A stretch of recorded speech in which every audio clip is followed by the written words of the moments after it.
সোনারগেস্টার flower SR school and কলেজের নবম দশম শ্রেণীর ব্যবসা শিক্ষা শাখার ছাত্রছাত্রীরা কেমন আছো সবাই?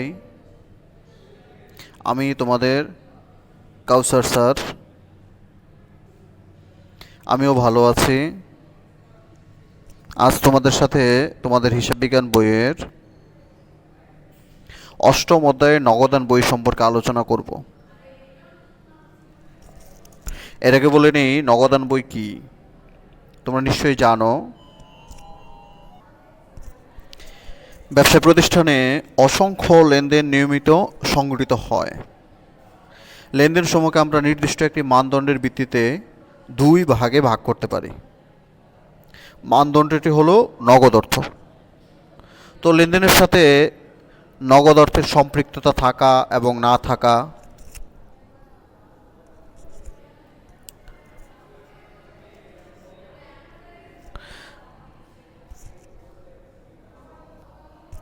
এগুলি হলো মানদণ্ডের ব্যাপার। তো এখন আসে নগদান বই কী। যে সকল লেনদেনের দ্বারা নগদ অর্থের প্রাপ্তি ও প্রদান ঘটে, ওই লেনদেন সমূহকে একত্রিত করে যে বই প্রস্তুত করা হয় তাই হচ্ছে নগদান বই। এখানে একটি নগদান বই দেখতে পাচ্ছ। এটি হচ্ছে এক গড়া নগদান বইয়ের অংশ। এই সম্পর্কে একটু পরে আলোচনা করব। নগদান বই করতে হলে আমরা জানবো যে নগদান বই কত ধরনের হয়। নগদান বই 4 ধরনের হয়। কি কি তাহলে? এক ঘোড়া নগদান বই, দু ঘোড়া নগদান বই, 3 ঘোড়া নগদান বই, এরপর হচ্ছে খুচরা নগদান বই। তোমাদের ক্লাস অনুযায়ী তোমাদের জন্য প্রথম 3টি নগদান বই প্রযোজ্য, অর্থাৎ এক ঘোড়া নগদান বই, 2 ঘোড়া নগদান বই ও 3 ঘোড়া নগদান বই। এক ঘোড়া নগদান বই প্রস্তুতের ছক খতিয়ানের প্রায় টি ছকের অনুরূপ। তোমরা এখানে একটি এক ঘোড়া নগদান বই নমুনা ছক দেখতে পাচ্ছ। বাম পাশে হচ্ছে ডেবিট পাস, ডান পাশে হলো ক্রেডিট পাস। ঘরগুলোর নাম কি কি তাহলে? তারিখ, প্রাপ্তি, ভাউচার নং, খতিয়ান পৃষ্ঠা আর টাকার পরিমাণ।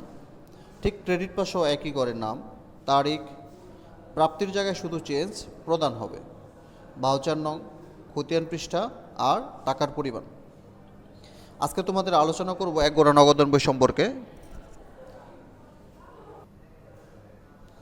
তোমরা এই সৃজনশীল প্রশ্নটির দিকে তাকাও। এটা হচ্ছে তোমাদের 122 পৃষ্ঠার, অর্থাৎ হিসাব বিজ্ঞান বইয়ের 122 পৃষ্ঠার সৃজনশীল 1 নং কোয়েশ্চেন। আমি একটু প্রশ্নটি পড়ছি, প্রশ্নটি মনোযোগ সহকারে দেখো। 1 নম্বর প্রশ্ন, ঢাকার ইসলামপুরের মেসার্স দেবলিনা বস্ত্রালয় এর 2017 সালের মে মাসের কয়েকটি লেনদেন নিম্নরূপ। মে মাসের 1 তারিখ আছে প্রারম্ভিক নগদ তহবিল 60,000 টাকা। মে মাসের 4 তারিখ কুমিল্লার তপু ট্রেডার্সের নিকট প্রতি গজ 200 টাকা দরে 150 গজ কাপড় 5% বাট্টায় নগদে বিক্রয়। মে মাসের 10 তারিখ আছে পাবনার শাহী বস্ত্রবিতান হতে 10% বাট্টায় কাপড় ক্রয় 80,000 টাকা। মে মাসের 13 তারিখ আছে সজল ট্রেডার্স হতে প্রাপ্তি 40,000 টাকা। মে মাসের 15 তারিখ আছে অগ্রিম দোকান ভাড়া প্রদান 30,000 টাকা। মে মাসের 20 তারিখ আছে মালিকের মেয়ের জন্য 2,000 টাকার কাপড় প্রদান। মে মাসের 25 এপ্রিল মাসের বিদ্যুৎ বিল পরিশোধ 2,500 টাকা।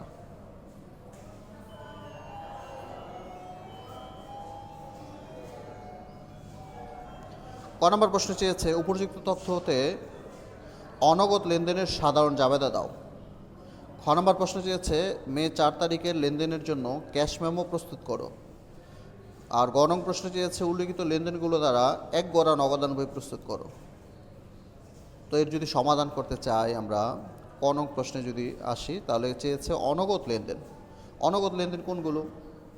যে লেনদেনগুলো নগদ নয় সেগুলো হচ্ছে অনগদ লেনদেন, অর্থাৎ বাকিতে থাকতে পারে। তারপর হচ্ছে কোনো অবচয় ধার্য করা হলে, তারপর হচ্ছে যদি কোনো পণ্য উত্তোলন করে এই এন্ট্রিগুলো আসবে। এক্ষেত্রে এই অঙ্কের দিকে তাকালে আমরা যদি তাকাই, এখানে মে মাসের 10 তারিখের এন্ট্রিটির দিকে তাকাও, আপনার শাহী বস্ত্র বিতান হতে 10% বাট্টায় কাপড় ক্রয় 80,000 টাকা। এখানে নগদ বাকি কিছু উল্লেখ নেই, বাট্টার কথা বলা আছে। এই যে বাট্টাটি, এটা হচ্ছে কারবারি বাট্টা। এই 80,000 টাকার উপর 10% কারবারি বাট্টাকে বের করতে হবে। বের করলে পাই আমরা 8,000 টাকা। এই 8,000 টাকা বাদ দিয়ে, অর্থাৎ 80,000 থেকে 8,000 বাদ দিলে থাকে 72,000 টাকা, সেই এন্টিটির পোস্টিং দিতে হবে। এরপর আসে যদি 20 তারিখের দিকে তাকাই, মালিকের মেয়ের জন্য 2,000 টাকার কাপড় প্রদান। তো কাপড় প্রদান, এটা যদি এই প্রতিষ্ঠান থেকে কাপড় নিয়ে মালিকের মেয়ের জন্য প্রদান করা হয়, তাহলে সেক্ষেত্রে এটা উত্তোলন হিসাবে আমরা কাউন্ট করব।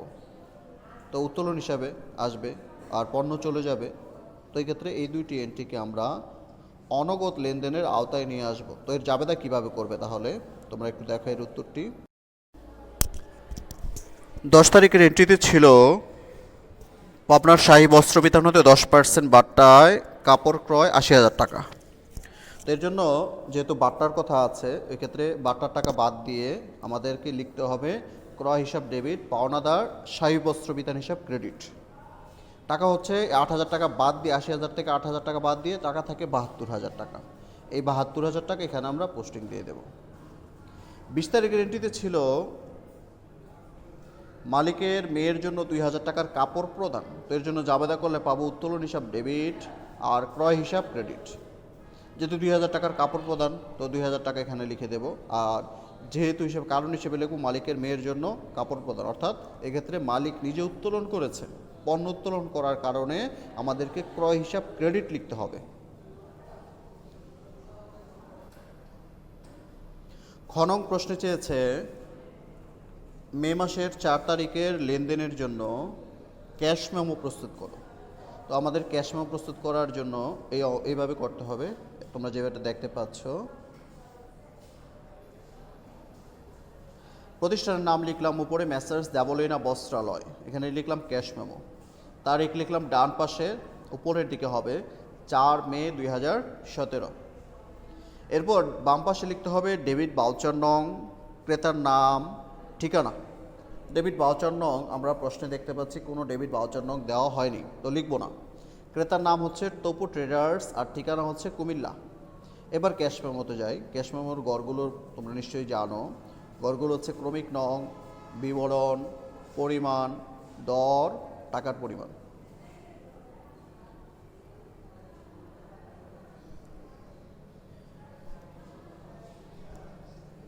প্রশ্নে লেখা ছিল কুমিল্লার তপু ট্রেডার্সের নিকট প্রতি গজ 200 টাকা দরে 150 গজ কাপড় 5% বাট্টায় নগদে বিক্রয়। তো আমরা এখানে ক্রমিক নং লিখলাম 1, কাপড় বিক্রয়, পরিমাণ লিখলাম, যেহেতু প্রশ্নে আছে 150 গজ 150 লিখব, দর লিখব প্রতি গজ হচ্ছে 200 টাকা দরে, সুতরাং দরের গড়ে 200 আসবে। এবার এই 150 আর 200 গুণ করে দেবো, তাহলে পাবো টাকার পরিমাণ 30,000 টাকা। এ থেকে আমরা কারবারি বাট্টা বাদ দেবো। কারবারি বাট্টা কোয়েশনে দেওয়া আছে 5%, তো এই ক্ষেত্রে 5% ধরবো। এই 30,000 টাকার উপর 5% ধরবো। 5% ধরলে হয় 1,500 টাকা।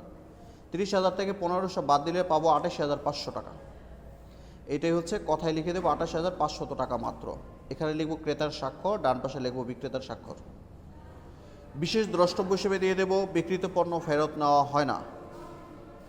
এভাবে তোমরা একটি ক্যাশ মেমো প্রস্তুত করবে, অর্থাৎ সৃজনশীল কোয়েশ্চনটি যেটি আছে সেটির ক্যাশ মেমো এইভাবে প্রস্তুত করবে।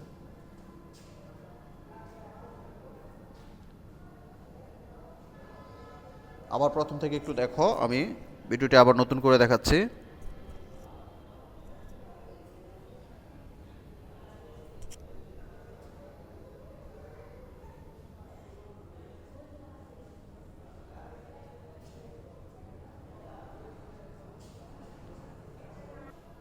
এবার আসবো গ নং প্রশ্নে। গ নং প্রশ্নে চেয়েছে উল্লিখিত লেনদেনগুলো দ্বারা এক গড়া নগদান বই প্রস্তুত করো। তো আমরা এখন নগদান বই প্রস্তুত করব। এর মধ্যে বলি যে দুইটি এন্ট্রি ক নাম্বারে লিখেছি, অর্থাৎ অনগদ লেনদেন, সেগুলো নগদান বইয়ে আমাদের আর লিখতে হবে না। তাহলে আসি এবার কীভাবে লিখব। চার্ট অনুযায়ী আগে গড় আঁকবে। এখানে তারিখ প্রাপ্তি ভাউচার নং খতিয়ান পৃষ্ঠা টাকা। আবার তারিখ প্রদান ভাউচার নং খতিয়ান পৃষ্ঠা টাকা।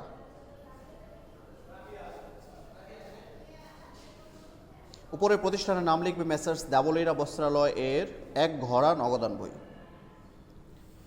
ডেবিট পাশে এখানে কোয়েশনে ছিল 2007 সালের মে মাসের 1 তারিখে প্রারম্ভিক নগদ তহবিল 60,000 টাকা, এটা ব্যালেন্স বিডি নাম দিয়ে লিখবে।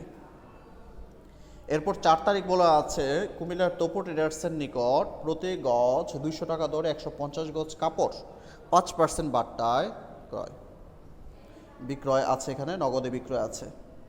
তো এক্ষেত্রে আমরা যখন ক্যাশ মেমোটি প্রস্তুত করেছিলাম তখন সেক্ষেত্রে আমরা নিট ব্যালেন্স পেয়েছিলাম 28,500, ওই টাকাটাই লিখতে হবে, অর্থাৎ কারবারি বাট্টার টাকা আমাদের বাদ দিয়ে এরপর বাকি টাকা লিখতে হবে।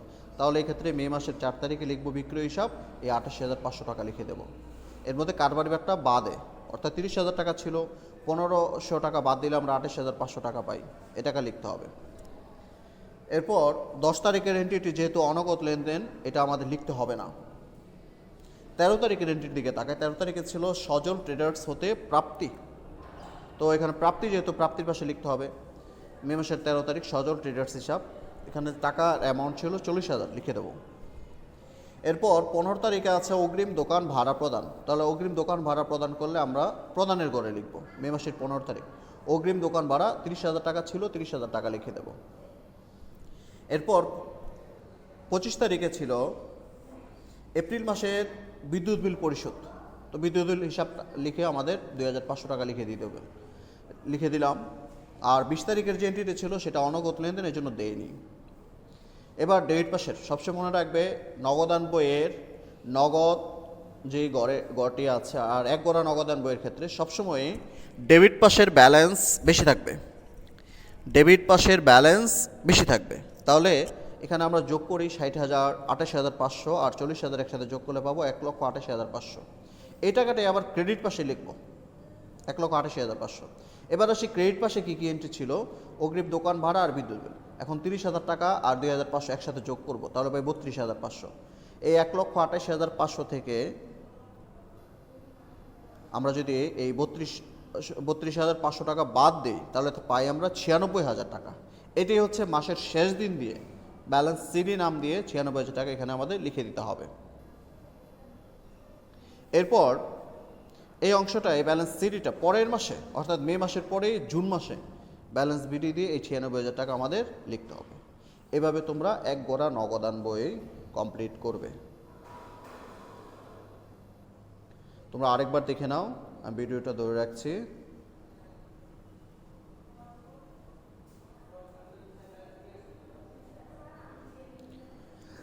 আজ এ পর্যন্তই। তোমাদের কোনো প্রবলেম থাকলে এই বিষয়ে আমাকে হোয়াটসঅ্যাপে পাঠাবে, লিখবে এবং এই বাড়ির কাজটি অবশ্যই কমপ্লিট করে হোয়াটসঅ্যাপে লিখে দেবে। আজ এ পর্যন্তই। আল্লাহ হাফেজ, ভালো থেকো, সুস্থ থেকো।